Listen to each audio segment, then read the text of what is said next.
Thank you for tuning in, gamers. My name is Shep. Welcome to Gaming Introspection's video game ending series. Decades of this amazing form of storytelling have manifested dozens of conclusions that stand out, whether they're fresh in our minds or permanent stamps of our childhoods. This series is here to investigate some of gaming's most memorable endings. Our inaugural episode dives deep into the two main endings of Persona 3 Reload. Let's begin.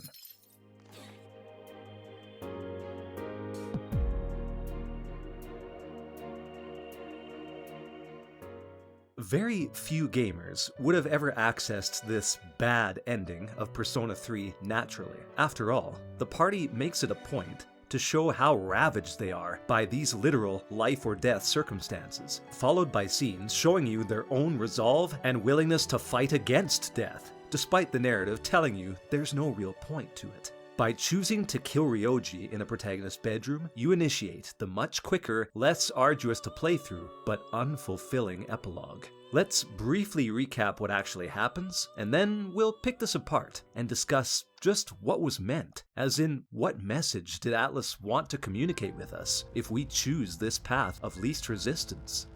Ignoring your party's heroic bravery and killing Ryoji triggers the memory wipe. And the calendar just instantly fast forwards ahead over 2 months. All of the foreboding and pressure-filled dialogue about needing to train and prepare for January 31st never gets a chance to exist, as you are whisked away to graduation day on the 4th of March, 2010.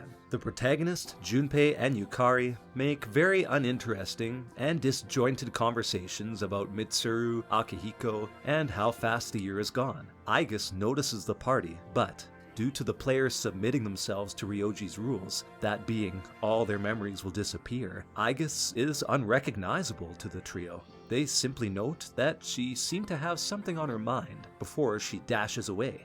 Unfazed by this, they attend the school ending ceremony, in which Mitsuru appears, droning on with a very cliched speech and seemingly clueless to how her father actually died, assuming it to have just been illness, as Yukari also remarks. The three banter fruitlessly about how no one should be in a rush to figure things out, which Junpei latches onto with particular enthusiasm. The protagonist gets pulled along for a karaoke session once the school year is done. You then sit through 8 minutes and 32 seconds of credits, no exaggeration, before getting some indifferent shots of Mitsuru and Akihiko stoically walking home, then cutting to Yukari, Junpei, and the protagonist at the Paulownia Mall karaoke booth, mindlessly wishing away the last day of their lives. The scene becomes grayscale, frozen, blurry, and quickly vanishes, while a very chilling and muted end with ellipses appears, making you immediately regret your decision, and that's all she wrote. Let's unpack this. The first standout to anyone who chooses this is the immediacy of the calendar flipping. You've made it clear to the game that you have no interest in dragging on this fight for more than the 80 hours you have already, and so it grants you that speedy conclusion you've wished for. The fact that it speeds through over 2 months without any photos like the Yakushima trip, or a brief montage, anything like that, to me, makes the point that nothing remarkable or memorable happened. The seasons quietly changed. As Ryoji explains, the party got to live their life as normal teenagers instead of persona-infused crusaders. Their lives instead became nothing more than the boring day-to-day minutiae that every normal teenager becomes obsessed with. And the only day that kinda stands out is graduation day. Thus, that's why we see it, and only it. Word from the valedictorian, from Class D, Mitsuru Kirijo-san. Thank you. While Yukari, Junpei, and the hero do at least seem to have stayed familiar with each other, there's a much more distant vibe between them. They've lost all of the bonding experiences that they've endured together through their Tartarus adventures. This means they're simply acquaintances, not true friends. and an even larger rift exists between the others, with almost non-acknowledgements of Akihiko and Mitsuru. They don't even question why they coincidentally stay in the same dorm. Nothing helps to trigger their memories. Yeah, not that I really talked to him. And obviously all the graduates are leaving. Kirijo-senpai's getting ready to move too. Ken and Koromaru? They don't even show up in this ending. And why would they? Ken probably woke up distraught, suddenly finding out he was being held in a co-ed high school dorm. Social services probably got involved and sent him back to whatever elementary school he came from, not having any memory of personas or the high schoolers, while Koromaru is likely still stuck guarding the shrine, even though he probably doesn't even remember why he's still doing this, as there's no shadows or dark hour anymore. Everyone has just become obsessed with their own lives and problems. Aigis is barely a footnote here, which is a tragic beat we'll explore more in a bit. But for now, she's, for all intents and purposes, a random, attractive, human student that is displaced from their lives as soon as she enters it. Hey there! Are you looking at us? Is something wrong? Oh, no. It's nothing.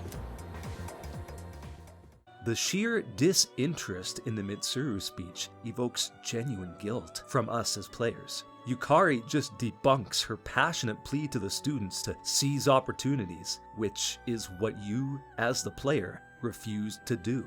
Much easier to just do what's fun, not overthink things. Mitsuru's also oblivious to what happened to her father, but here she is, trying her best to be inspirational, despite many students not even attending. Yukari, just before having her memory erased, was all, I don't want my memories to be erased. Forgetting all this would be like trying to hide from the truth. but your choice has denied her of that, and now she has lost that strong, ambitious drive that defined her. She's still involved in things, but isn't committed to finding her path. The truth has been lost. If life is all about the pursuit of happiness, then knowing the truth isn't everything, right? The karaoke cutscene is so dispirited. Look at the dynamic here. All three are in the same room, but none of them seem to care about what each of the other is doing. There's no real bond. Junpei is talking on his cell phone with someone, not caring that Yukari's singing, and paying no heed to the protagonist, who is on some kind of tablet thing, completely in his own world. While this may be a device exclusive to the karaoke setup, maybe he's choosing the next song or whatever, the fact is that Yukari's there belting a song out, and no one seems to care, not even her, really. In my opinion, this moment here, when the scene slows, fades, and distorts, is the exact moment when the fall happens. What exactly the fall does is different for different people. As the true ending shows, some instantly turn into shadows and start preying on others, but some remain human, terrorized, and like the game foreshadows, if this comes to pass, they may become like the Lost, with no agency or willpower. No one will be able to take care of themselves or others, and so humankind would become extinct within a matter of days. We see the Lost growing in numbers as the story progresses, but some of them undoubtedly get cared for by the stronger-willed, those who haven't been affected by apathy syndrome. Even animals suffer. This kid has been waiting all year to tame this cat, and now it's just a shell of itself, while Koromaru's plot reveals a dog that has lost its owner to apathy syndrome. These living creatures are all still alive in a physical sense, but here, in this moment, the protagonist, Yukari, and Junpei all just lose any self-agency, becoming a husk of a human body. Which brings us back to Aigis. As Junpei mentions, she's not at the graduation ceremony. This is because she's waiting at the rooftop, like the party promised would happen months earlier, clinging onto some desperate miracle hope that the protagonist and everyone else would remember their promise. Even if they did somehow do this, and they all met up on the roof, it would have been too late. Nyx would arrive, unchallenged, the party wouldn't even know what's going on, or have their personas to defend themselves, and Aigis, who still has retained her developing human spirit, would be forced to witness either the quick death, or the glazed over eyes and incoherentness engulf her friends. Despite her pleas and any attempts with her technology to convince them to snap out of it, this is so tragic. And it wouldn't have played out that way. No, she is there alone, and then witnesses that freaky moon thing appear, the skies darken, and then comes the utter despair as that door never opens. She doesn't even know where her friends are, as shadows reign and humans either feast on each other, flee in terror, or become almost comatose. She'd likely go on a search, checking each of the old haunts, before wandering into that mall and seeing her 3 comrades and that special person her directive wanted her to protect forever lost without any hope.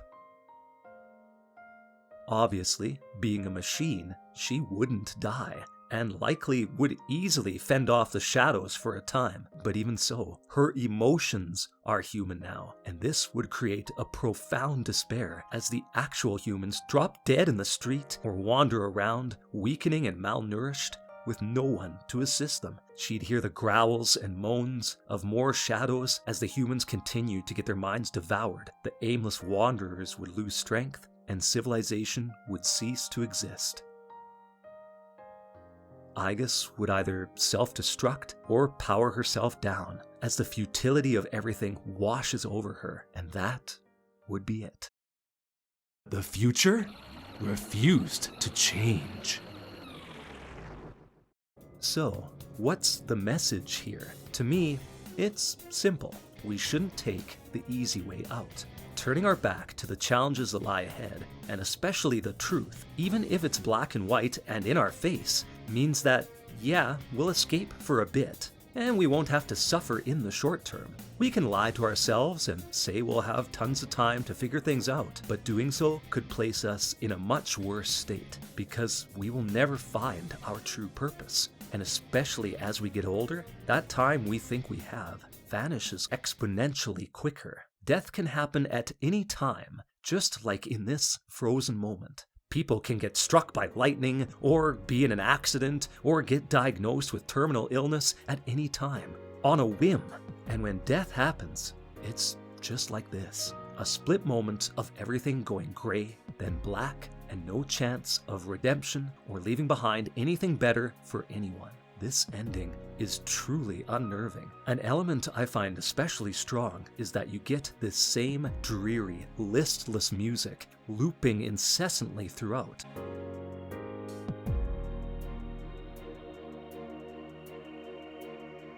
It's almost monotone, echoing the attitude of the player taking no risks, having no spirit, and thus being unable to stand up for any beliefs or values that you knew were important, but lacked the conviction to do anything about. Let's move on to the true ending and see if we can salvage some hope and optimism.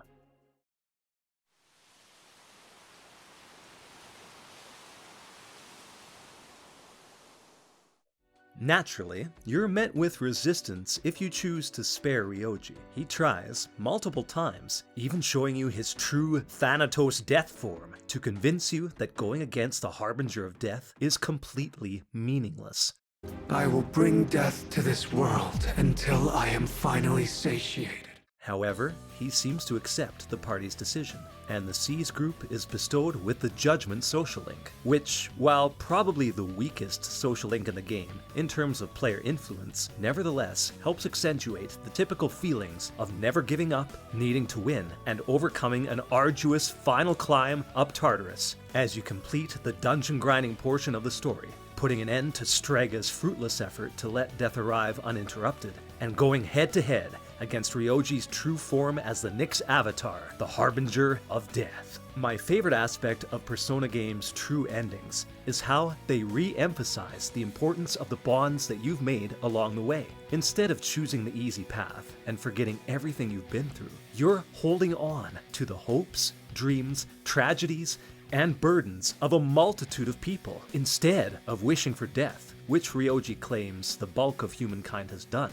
You're putting all of that burden on your shoulders, which becomes a literal thing for the protagonist soon enough. But as Mitsuru mentions in the bad ending, none of us, not even that protagonist, can do this on our own. This, of course, holds true about those in your party, which you've been given a glimpse of secondhand, as each of them prepares for the final confrontation in their own way. But even the fellow sojourners who you've invested time into, those regular humans who deal with their own mortal challenges, internal, external, the comparatively mild, all the way up to literally life-ending. These are all elements of humanity that empower the hero. It's cliché and tired, but without finding worth in the people important to him, there is no way the protagonist rises above what should be impossible to counteract: gravitational waves from the moon. How are you even standing right now?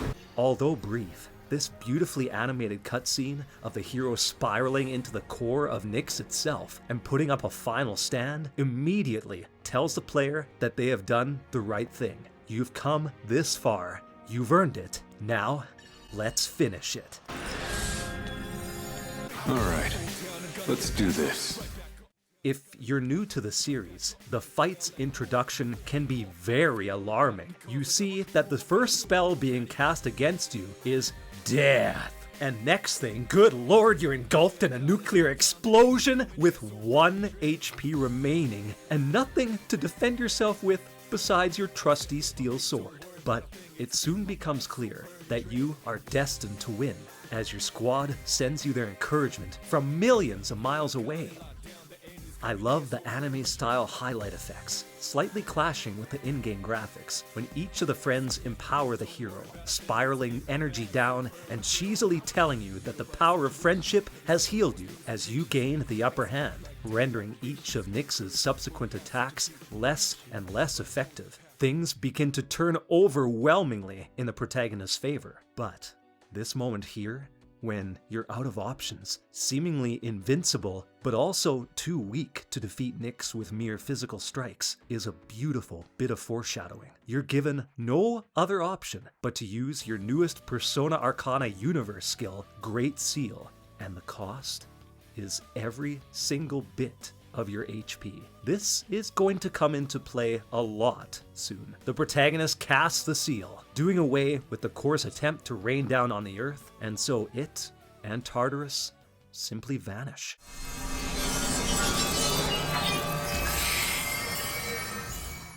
We are left in limbo, as is the party, just hovering in outer space, and there's a lot of dread felt, as no one really knows what's going on before you're given a chance to respond. We're here! Say something, please! While Ryoji chimes in one last time with his calm assurance that this is the miracle that they had been searching for. However, there's also a cryptic vibe to this line, how the protagonist has found the answer to life's greatest question. Still, he reassures the party that they will all rejoin together. And, miracle of miracles, the protagonist walks out of the high school, now back to normal with Tartarus' eradication. Tears flow, everyone is relieved to be reunited, and you are happy.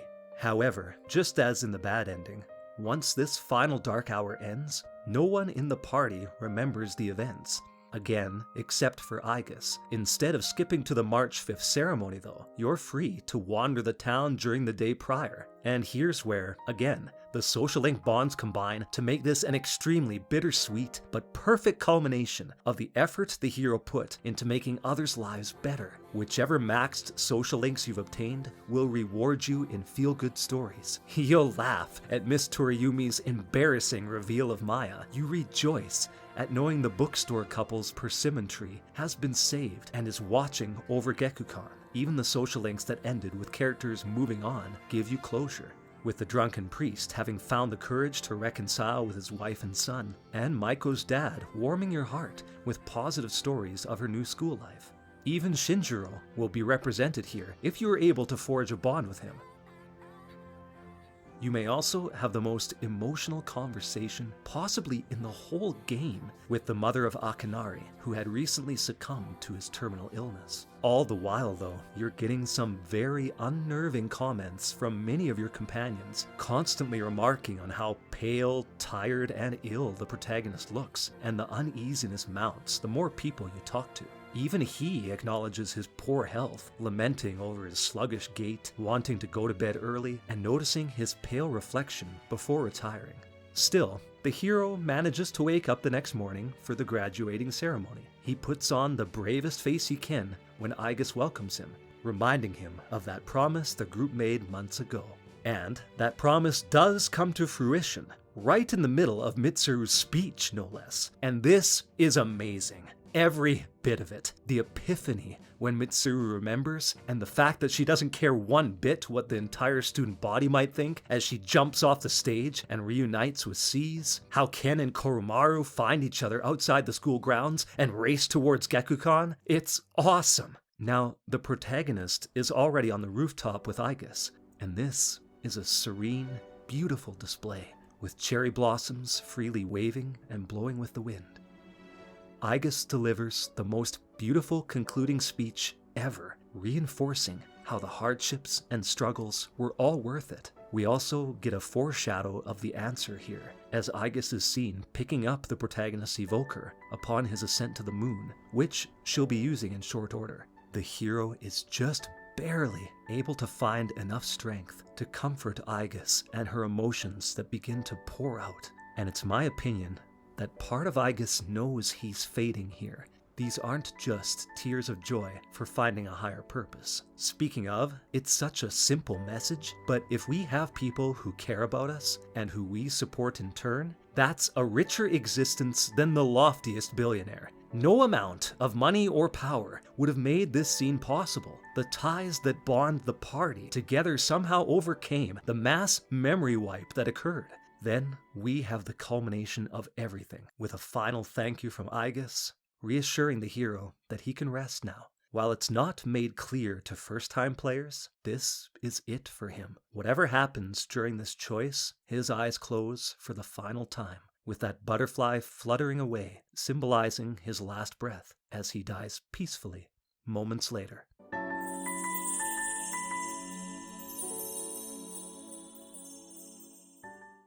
A common question fans have, even if they accept that the hero dies, is why didn't this happen instantly? You have to use all of his HP, not sparing a single life force point. Shouldn't that have did him in immediately? Instead, he pulls a reverse fake out, making the party think he's all well and good when his fate was already sealed. You sure took your damn time! Seriously, you were really stringing us along there. So, how? It all comes back to JRPG tropes about the power of heart and the importance of promises. The group promised this specific time and place, and the protagonist didn't want to betray this, so he clings onto borrowed life for over a month. That's literally the only explanation. It would appear that for the majority of this time, he was also able to stay relatively healthy too, because even on the morning of the 4th, there's no suggestion that he's about to expire. I mean, he's still more committed to going to school than Junpei. However, once the promise day approaches, there's very little left for him to worry about, because the time is at hand. It's as if the memory of the promise reminded him of how much energy and life he had to expend on that last day of January. So he makes peace with everyone he can, even though it's clear that his life energy is quickly fading. Most of this scene is handled flawlessly. Aigis' voice actor convinces you of her humanity. They're here. I see it now. I have friends. We support each other through thick and thin. The camera's panning helps soothe the inevitable tragedy with peaceful, colorful aesthetics, and the foreshadowing of Aigis holding the protagonist's evoker is powerful, as it will come into play in The Answer epilogue. The culmination of the game's themes of life and death in Aigis' monologue, the hero's reassurance using what's left of his strength, and that sense of serenity mixed with slight darkness that engulfs the final choice you need to make.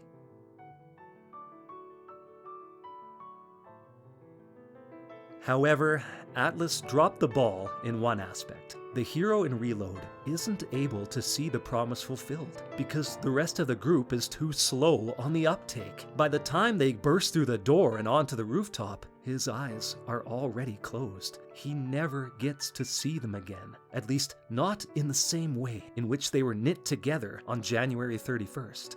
They should have took a page from the Persona 3 movie here, where Makoto wearily turns his head, and even though it's blinding and blurry, he does hear and see the party as they approach, giving him a very satisfying last glimpse and audible memory before he goes unconscious and later surrenders himself to death.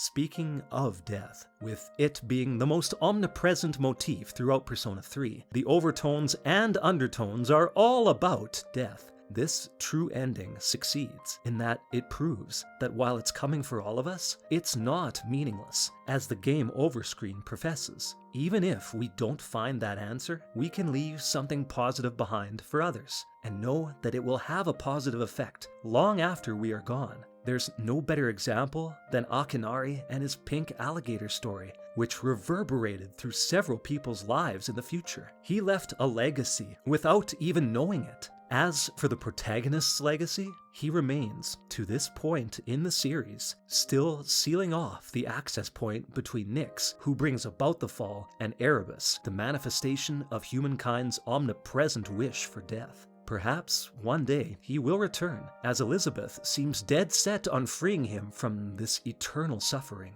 Let's all hope, because no other protagonist in Persona history has given as much to the world as Persona 3's.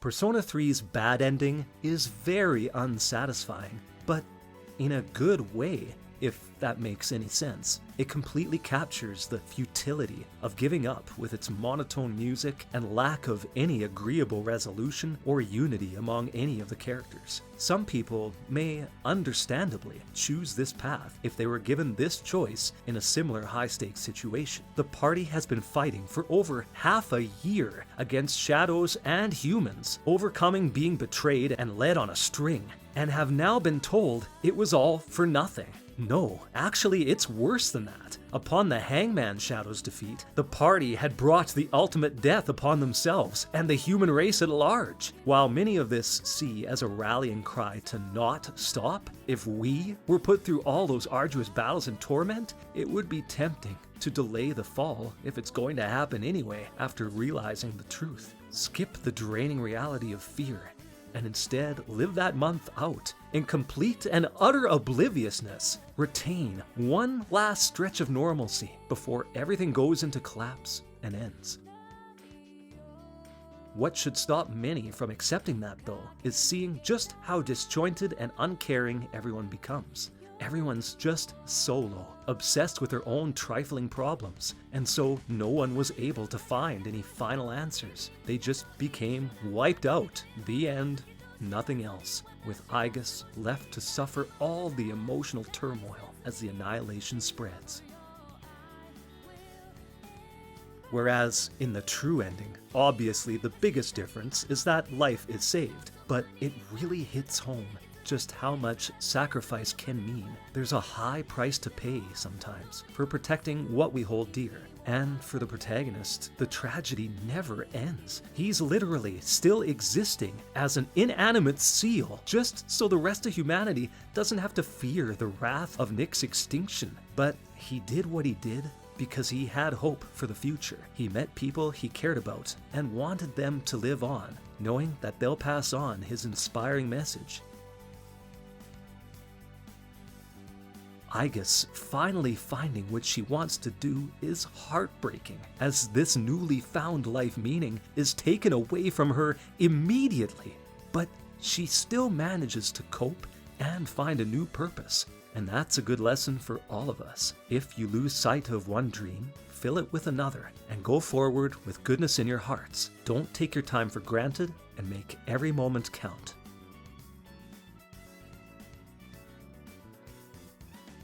Thanks for tuning in, gamers. Let me know your thoughts on either or both of these endings from Persona 3 Reload, and we'll investigate another game next time. If you're interested in Persona 3 social links, or just a general review of the game, I have what you're looking for right here at Gaming Introspection as well. Please take care.